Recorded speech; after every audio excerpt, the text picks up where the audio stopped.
Yes, we are talking about now in today's class about sexual reproduction. So, what is sexual reproduction?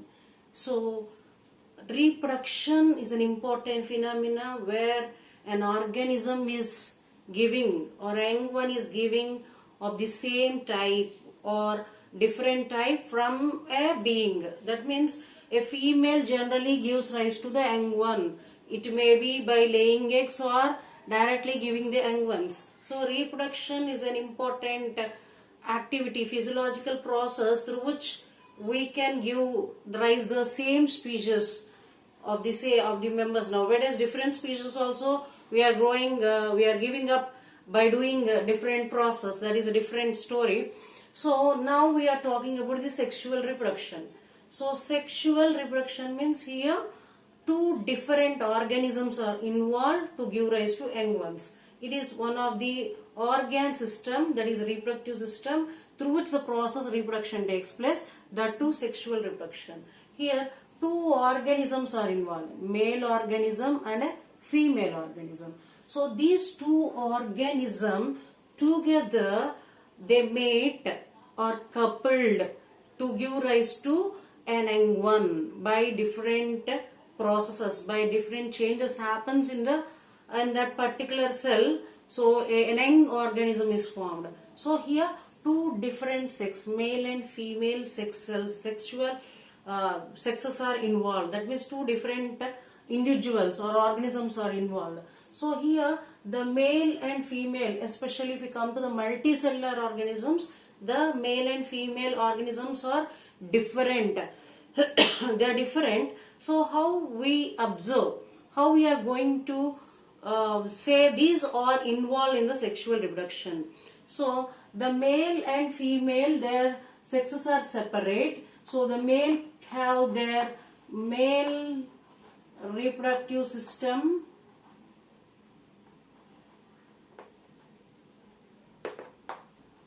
and female shows the female reproductive system.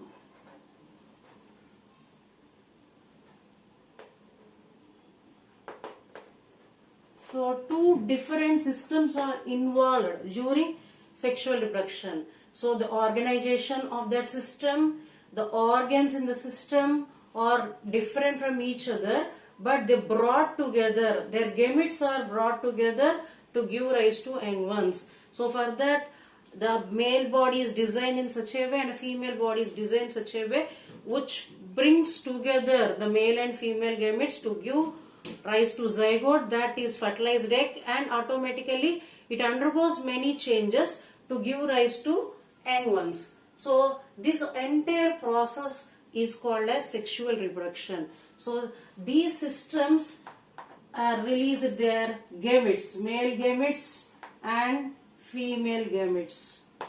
They release as gametes. So these gametes meet in a particular way and so they get together and to form a fertilized egg, or it goes to fertilization process.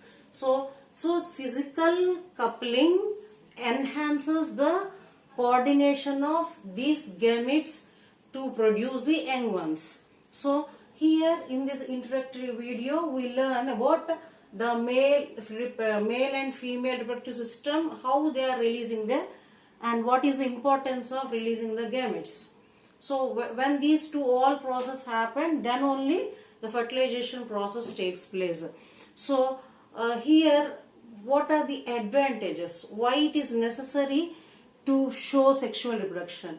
So what benefit for this world, for this nature, because of this sexual reproduction. Certain benefits will be there for every origin of life, for every organism which is sustaining in the life.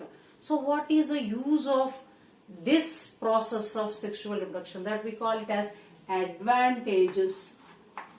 Advantages of sexual reproduction. What are the advantages of sexual reproduction? How it is useful?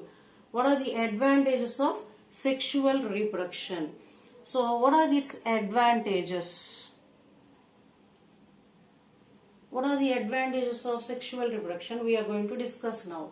So what are the advantages of sexual reproduction is, So because of sexual reproduction, so one benefit is so admixture of two different genes. So mixing up of genes.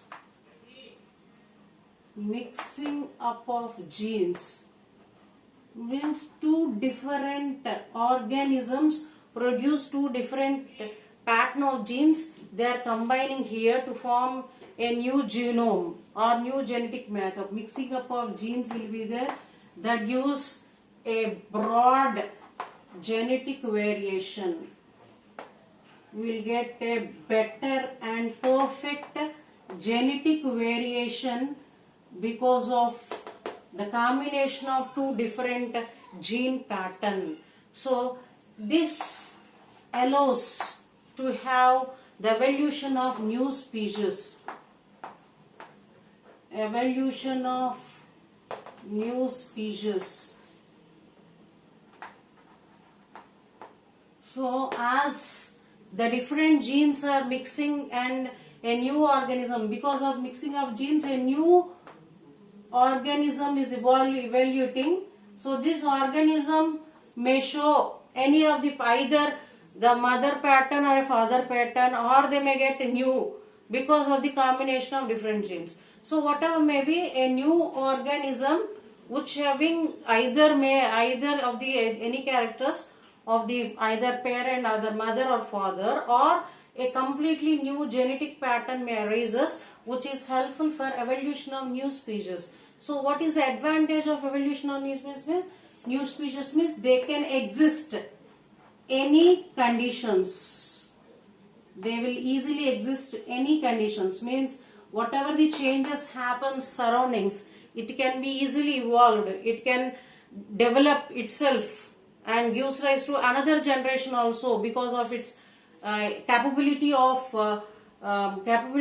existing any of the conditions, either it is a climatic conditions or internal conditions, food habits, so climatic factors, whatever may be. So whatever may be the conditions, the organism is capable of existing in any of the conditions due to the genetic variation it is getting it due to the population of two different sexes. So that is the advantages of sexual reproduction. So many advantages are there.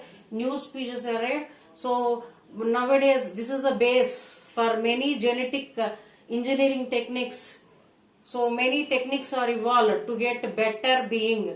So this technique is useful to see better beings, means better quality individuals develop. So because of admixture of different genes. So compared to in case of asexual reproduction, same quality will be transferred from one generation to another generation. But in case of sexual reproduction, as it is a mixing of different characters, a new character will be raised. It will be better than the elder one, better than their parent. So like that, for betterment of the species, so many organisms are going to show sexual reproduction to make a better generations in the coming future. So some people, that's why they are saying not to have consensuous marriage among the relatives, because the genes may be of the same type. It may cause certain genes which are defective, maybe in their family genome, there may be defective genes that may be transmitted as they are coming from the common genera. So that patterns may not be identified in one or two generation. It may be evolved in the next coming generation, that leads to genetic diseases, genetic disorders. That's why most of the people nowadays not agreeing for consensuous marriages, as there is a chance of evolution of genetic disabilities. So that leads to lifelong problem to the individuals in that particular family or a particular species. So thank you for watching this video.